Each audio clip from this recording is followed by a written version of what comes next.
আজকের গল্প শিবরাত্রি ব্রত। শিবরাত্রি ব্রতের সময় বা কাল ফাল্গুন মাসের কৃষ্ণপক্ষের চতুর্দশী তিথিতে সারা রাত জেগে চার প্রহর ধরে শিবরাত্রি ব্রত পালন করার নিয়ম। পুরুষ ও স্ত্রী লোক সকলেই ব্রত করতে পারে। শিবরাত্রি ব্রতের দ্রব্য ও বিধান: গঙ্গা মাটি, বেলপাতা, ফুল, দুধ, দই, ঘি, মধু আর কলা। শিবরাত্রির আগের দিনে নিরামিষ খেয়ে থাকতে হয়। রাত্রে বিছানায় না শুয়ে কম্বল কিংবা খড়ের বিছানায় সংযমী হয়ে শোয়ার নিয়ম। শিবরাত্রির দিন সকালে স্নান করে বেলপাতা তুলে রাখতে হবে। এরপর সমস্ত দিন উপোস করে থেকে গঙ্গা মাটি দিয়ে 4টি শিবলিঙ্গ তৈরি করে রাত্রে 4 প্রহর 4 বার শিব পূজা করতে হয়। যেমন প্রথম প্রহরে দুধ দিয়ে শিবলিঙ্গকে স্নান করিয়ে শিব পুজো করার নিয়ম। দ্বিতীয় প্রহরে দই দিয়ে শিবলিঙ্গকে স্নান করিয়ে, তৃতীয় প্রহরে ঘি দিয়ে শিবলিঙ্গকে স্নান করিয়ে, আর চতুর্থ প্রহরে শিবলিঙ্গে মধু দিয়ে স্নান করে পুজো করাতে হবে। এইভাবে প্রত্যেক প্রহরেই শিব পুজো করতে হবে। এই সঙ্গে সমস্ত রাত্রি জেগে কাটাতে হয় এবং পরের দিন প্রভাত হলে প্রথম কথা শুনে শিবকে প্রণাম করে ব্রাহ্মণকে পরিতোষ সহকারে জলযোগ এবং ভোজন করিয়ে দক্ষিণা দেওয়ার কর্তব্য। শিবরাত্রি ব্রত কথা পুরাকালের কথা। একদিন কৈলাস পর্বতে হর পার্বতী বসে বিশ্রাম করছিল। এমন সময় দেবী পার্বতী বললেন, প্রভু, ধর্ম, অর্থ, কাম ও মোক্ষ লাভের জন্য কি কাজ বা ব্রত পালন করলে আপনাকে সন্তুষ্ট করা যায়? সেই প্রশ্ন শুনে মহাদেব তখন বললেন, শোনো দেবী পার্বতী, ফাগুন মাসের শুক্লপক্ষের চতুর্দশী তিথি অন্ধকারে রাত্রিকে শিবরাত্রি বলে।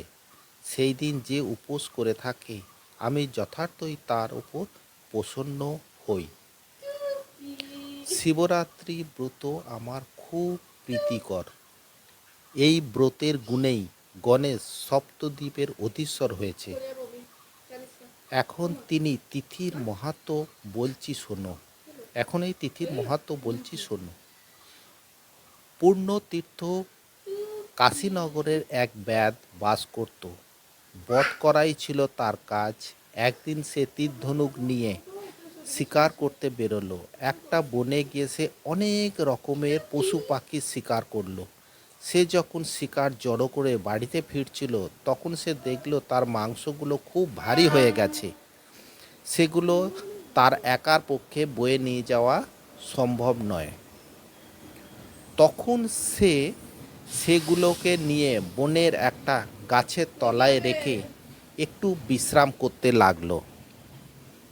খুব ক্লান্ত হয়ে থাকার দরুন কিছুক্ষণের মধ্যেই সে গভীরভাবে ঘুমিয়ে পড়ল। সূর্য ডুবে যাওয়ার অনেকক্ষণ পর তার ঘুম ভাঙল। তখন সে দেখল যে এখন সেখানে বসে থাকলে সাপ কিংবা বাঘ ভাল্লুকের হাতে তার প্রাণ যেতে পারে। এই অন্ধকারে পথ চিনে কুটিরে ফেরাও এখন সম্ভব নয়।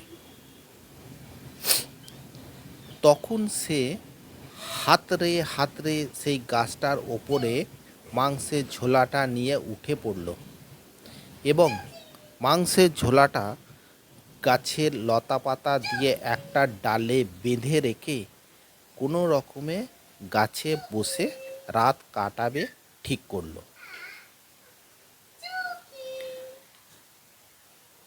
একে সে খিদের জ্বালায় অস্থির, তার ওপর শিশির পড়তে থাকায় শীতে তার কাঁপুনি ধরল। কাজেই সে জেগে বসে রইল সারা রাত। সেটা ছিল বেলগাছ। আর ঘটনাচক্রে আমার একটা লিঙ্গ মূর্তি ওই ছিল সেই গাছের তলায়। মানে ঘটনাচক্রে গাছটা ছিল বেল গাছ, আর একটা শিব মূর্তি ছিল ওই গাছের তলায়। সেদিন ছিল শিবরাত্রি তিথি। আরও ব্যাধও সারা রাত উপসী ছিল। তার নড়াচড়াতে গাছের কয়েকটা পাতা শিশিরে ভিজে তার গা বেয়ে এসে পড়ল সেই শিবলিঙ্গের মাথায়। যদিও শিবরাত্রির ব্রতের নিয়ম পালন করার জন্য তার পক্ষে স্নান করা আর পুজোর নৈবেদ্য দেওয়া মোটেই সম্ভব ছিল না, কিন্তু আমি পেলুম কেবল বেলপাতা। তবুও চতুর্দশী তিথি মাহাত্ম্যের গুণে সে পেল মহাফল। অথচ সে এ ব্যাপারে কিছুই জানত না। সকাল হতেই সে ফিরে গেল তার কুঠিরে। বেশ কিছুকাল কেটে গেল। অনেক দিন এইভাবে কেটে যাওয়ার পর তার মৃত্যু হলো।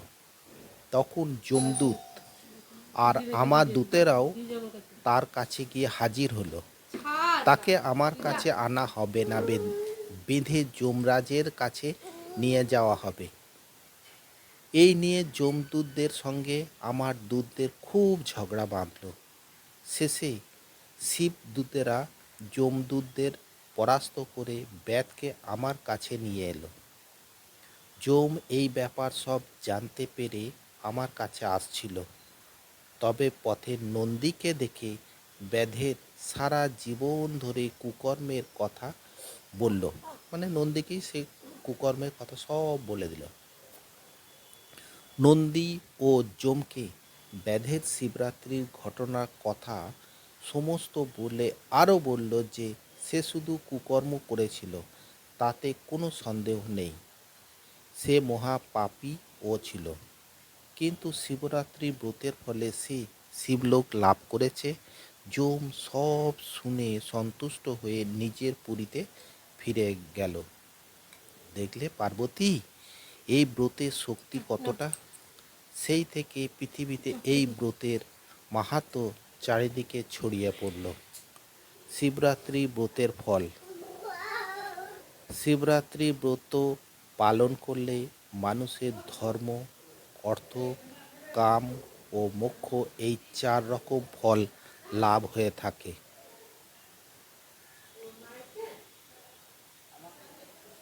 ভিডিওটা ভালো লাগলে চ্যানেলটা সাবস্ক্রাইব করো।